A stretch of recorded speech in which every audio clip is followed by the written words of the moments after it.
Salutations à tout le monde, dans cette vidéo nous allons voir comment mesurer certains composants électroniques et utiliser un multimètre, ses fonctionnalités, etc. Comme vous l'aurez remarqué sur la table, il y a deux types de multimètres. Pour commencer, on commence directement par mesurer le courant continu. Exemple, une batterie. On prend les fils, on les branche.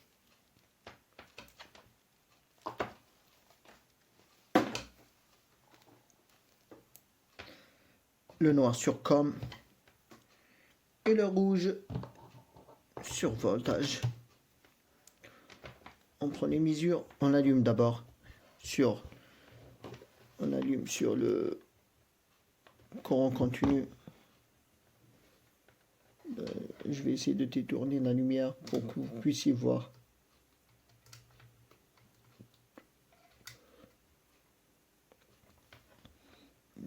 On mesure, puis on mesure comme ça.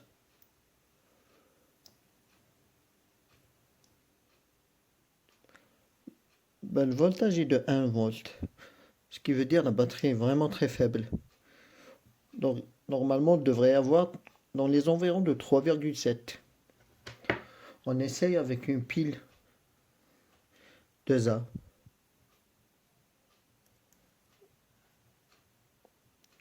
« 1,3. Et si on inverse la polarité, on verra que le résultat sera négatif.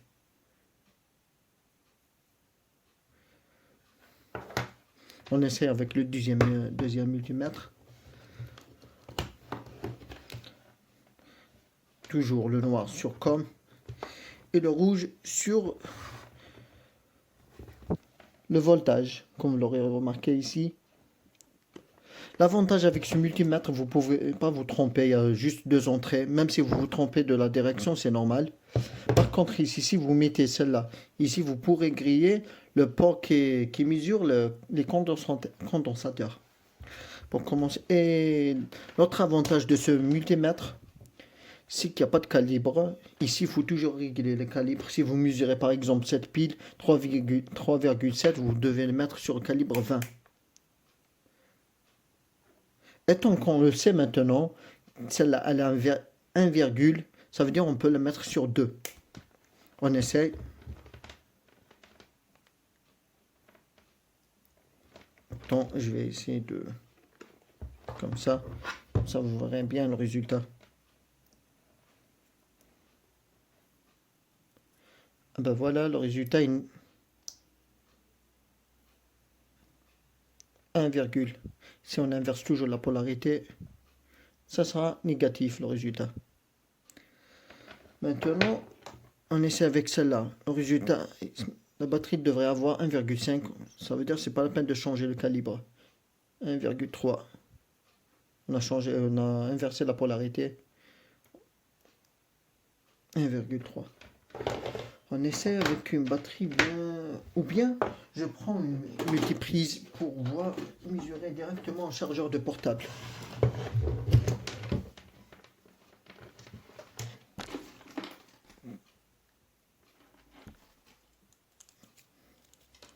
Un secteur de portable devrait nous donner 5 volts.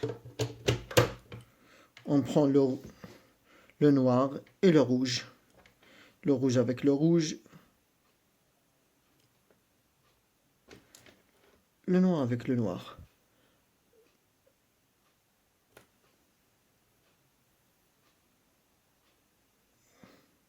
Ah oui, vous voyez, le résultat il peut pas donner de résultat parce que 5 volts est bien supérieur à 2. Donc on devrait agrandir le calibre.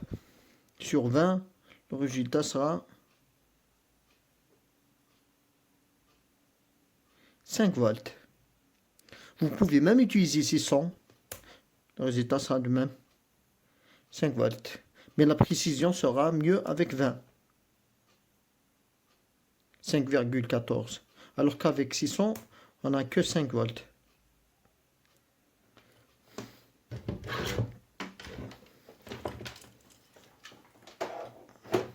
Nous allons voir comment mesurer les résistances. Pour commencer, on va essayer de mesurer cette résistance de puissance. Elle a 47 ohms. On prend le calibre le moins, qui est de 200. Et on mesure. Ben, ça donne 47,7. Maintenant, on essaye avec cette résistance. Avec les résistances, vous pourrez déterminer leur puissance avec le code couleur. Vous remarquez que toutes les résistances ont des couleurs. Avec les couleurs, vous pourrez déduire sa puissance. Et lorsqu'on mesure une résistance d'une valeur qu'on ne connaît pas, enfin, vaut mieux augmenter le calibre, puis descendre peu à peu. Ben, ici, c'est 10. On descend.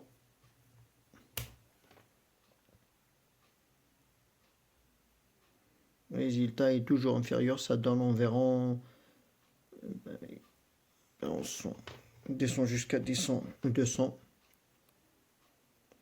0,6. Ce qui veut dire qu'elle a 600 ici. On descend jusqu'à 20 kg. 0,5, on descend jusqu'à 2. La résistance, elle a environ 470 ohms. On ne peut pas la mesurer avec 200 parce qu'elle est supérieure à 200. Ben, maintenant, on va essayer de mesurer une résistance variable. Étant que j'ai des pinces, pour mieux utiliser les pinces, c'est mieux.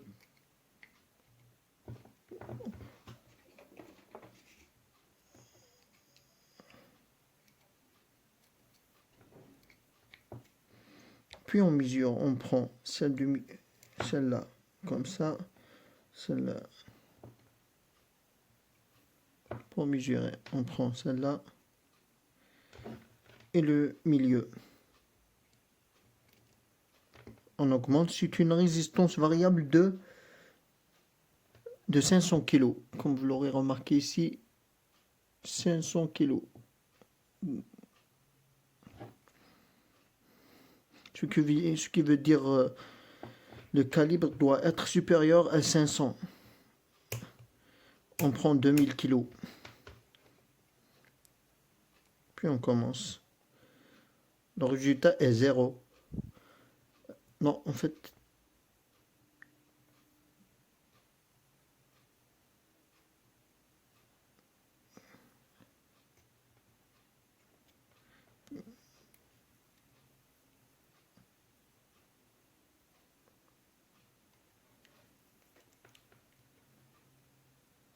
Ben voilà, c'est 500.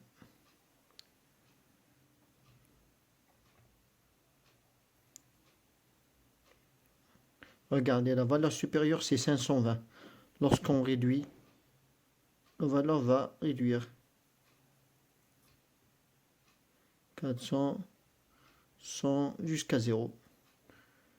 On fait l'inverse, c'est la même chose. Maintenant, on essaie avec l'autre multimètre. Pour mesurer la résistance avec ce multimètre, on bascule vers la résistance. On remet.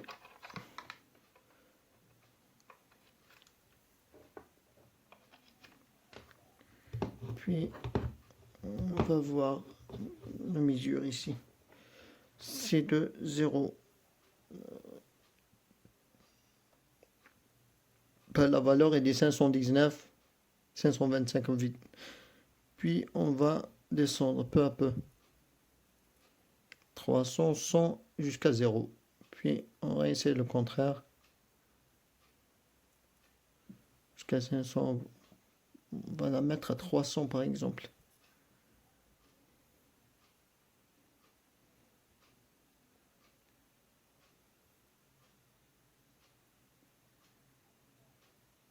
Ah, voilà, 319, 320, etc.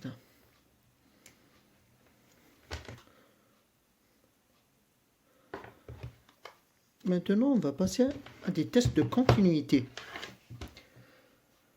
Ben, pour commencer, je vais prendre exemple cette plaque. On remarque ici qu'il y a un fusible. On va faire le test de continuité pour voir si le fusible est grillé ou non. Ben, on essaye. On enlève les pincettes.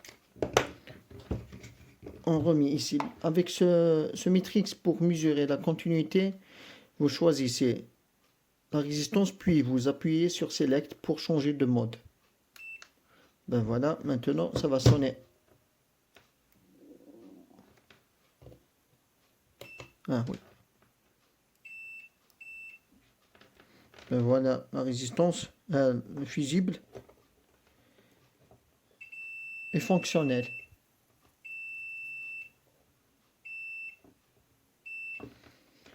Et maintenant, j'ai une deuxième carte. On essaie le même truc, mais cette fois-ci, on mesure ce fusible qui se trouve ici. Je remets la lumière, un peu de lumière ici. On enlève celle-là et on mesure.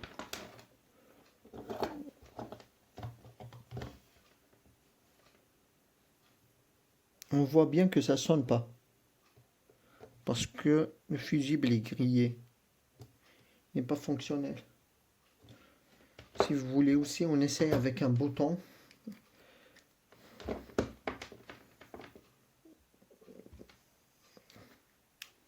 Exemple, un bouton. Ben voilà. On met celui-là ici. Et l'autre directement comme ça. Ben, comme vous pouvez le voir, ça sonne pas.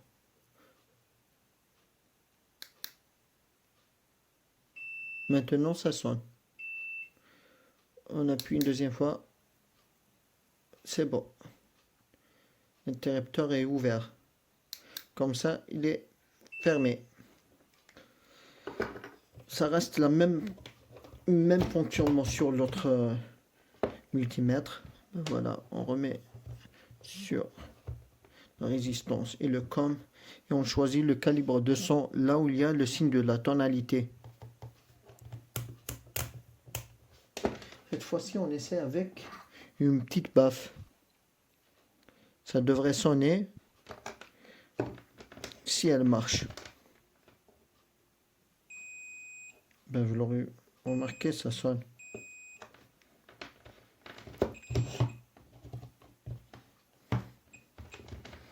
Ben, vu que ça sonne, maintenant, on va essayer de mesurer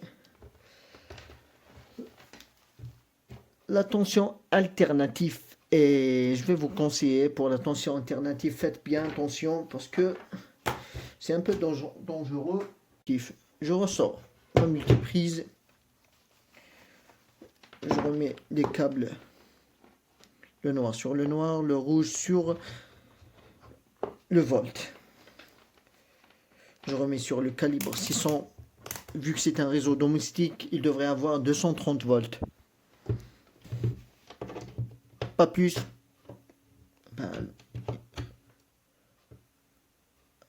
Ben voilà, 240 volts.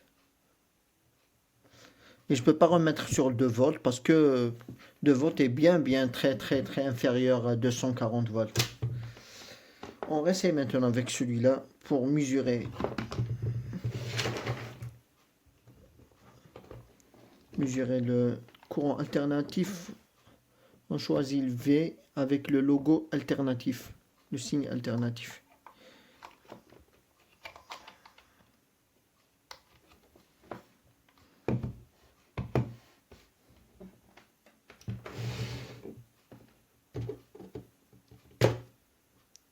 Ça donne 240 volts.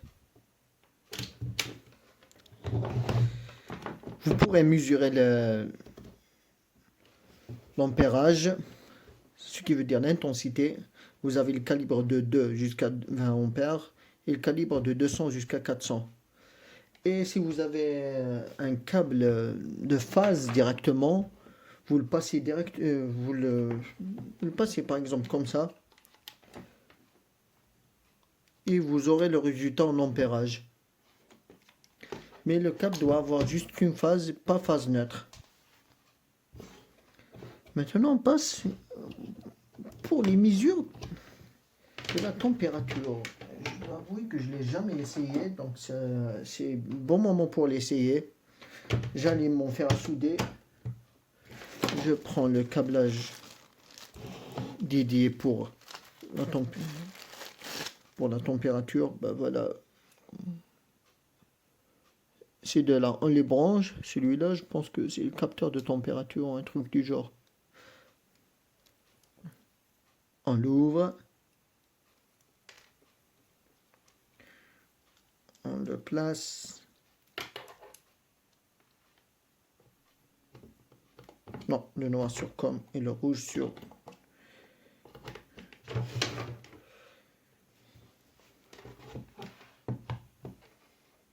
Ben, apparemment, la température est de 20 degrés Celsius. 28. J'ai déjà allumé mon fer à souder, donc je vais directement le mesurer. On va voir si la température va augmenter. Comme vous le voyez, la température augmente au fur et à mesure. 90, 100, 97, 19, 100, 101, 102, 103, etc.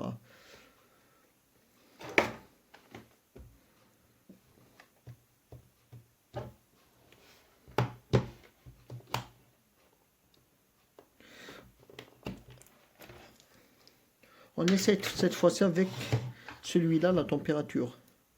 Ben voilà le câblage dédié spécialement pour la température. Ben, on place celui-là ici. Vous voyez les deux trous.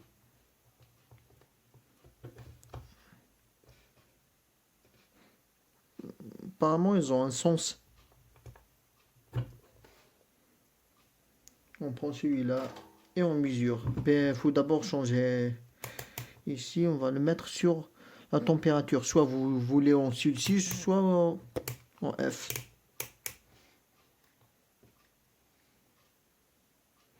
Ça donne 26 et lorsqu'on touche avec le fer à souder, la température grimpe. Ben, maintenant, elle est à 120. C'est normal que la température soit bien supérieure à l'autre parce que tout à l'heure, je venais d'allumer le fer à souder. Maintenant, il est bien chaud. Ça devrait monter jusqu'à, je sais pas, jusqu'à 300.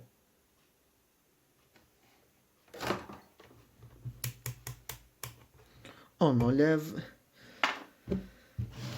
Maintenant, comment tester une diode?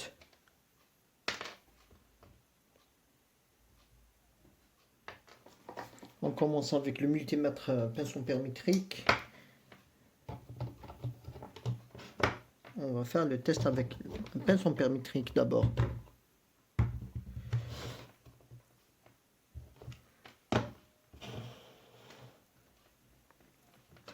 On remet sur la case d'ampère, là où il y a l'ampère, le ohm, le signe de la diode et le signe de la tonalité, continuité. On va mesurer. On prend le cathode avec le noir et l'anode avec le rouge. Et ça donne des mesures de 1,4. Non, en fait, j'ai pas basculé de la résistance. Pour basculer vers la diode, on appuie ici. Ici, on est bien sur la diode. Le voilà le logo.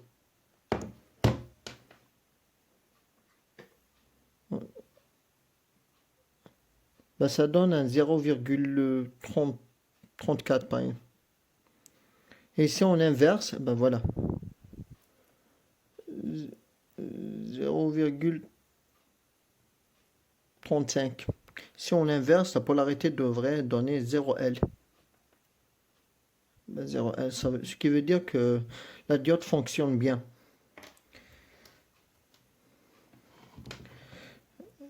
Ben, je pense qu'on a terminé avec cette pince ampère-métrique. On a vu tout. On a vu le courant continu, alternatif, la résistance, la continuité, la diode, la température.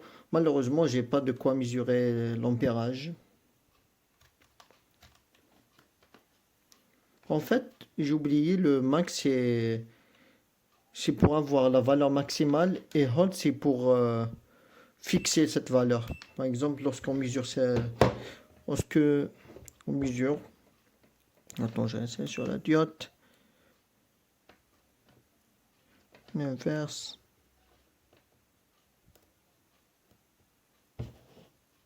Ben, il fixe la valeur.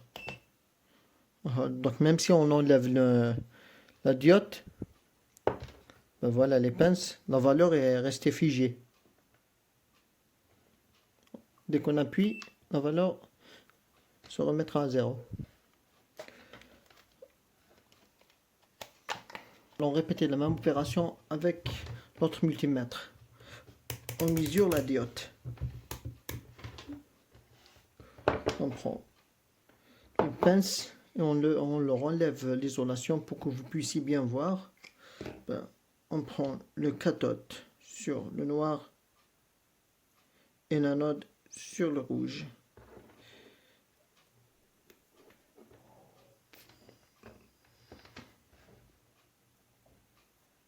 Ben voilà, ça donne 0,400. Si on inverse la polarité, ça donnera 0.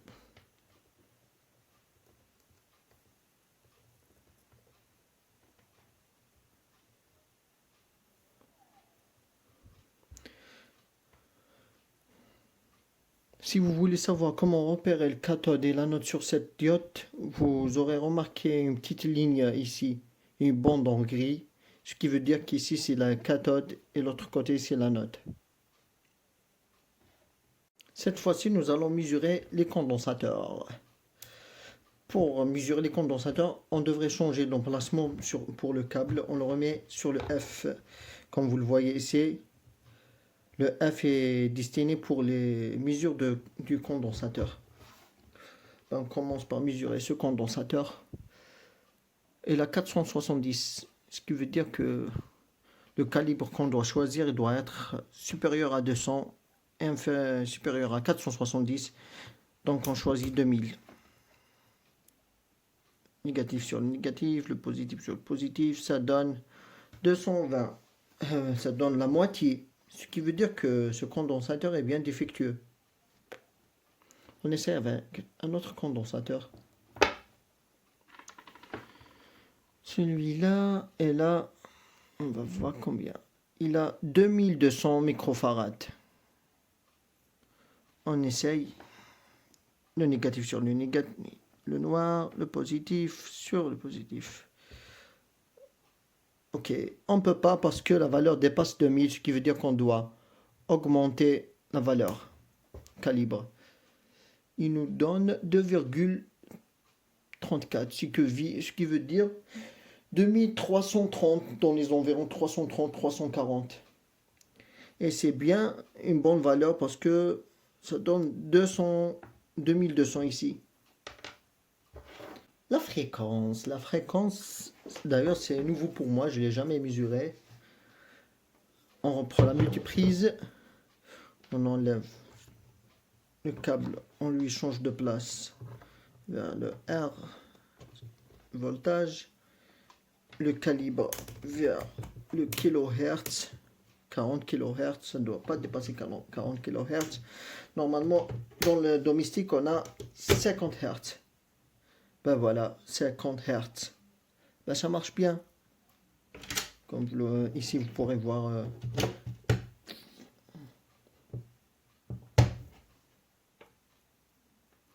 Ben ça donne 50 Hz.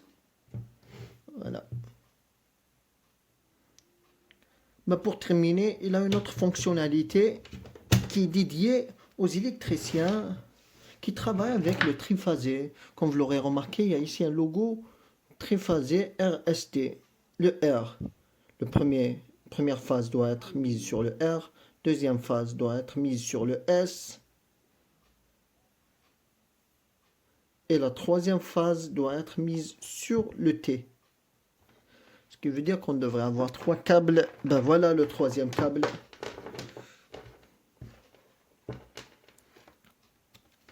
On le remet sur le S. Et comme ça,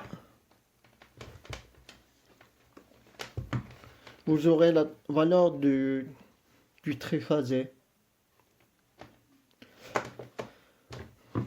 Sur ce, je vous dis merci d'avoir suivi la vidéo. J'espère que ça a été bien pratique pour vous.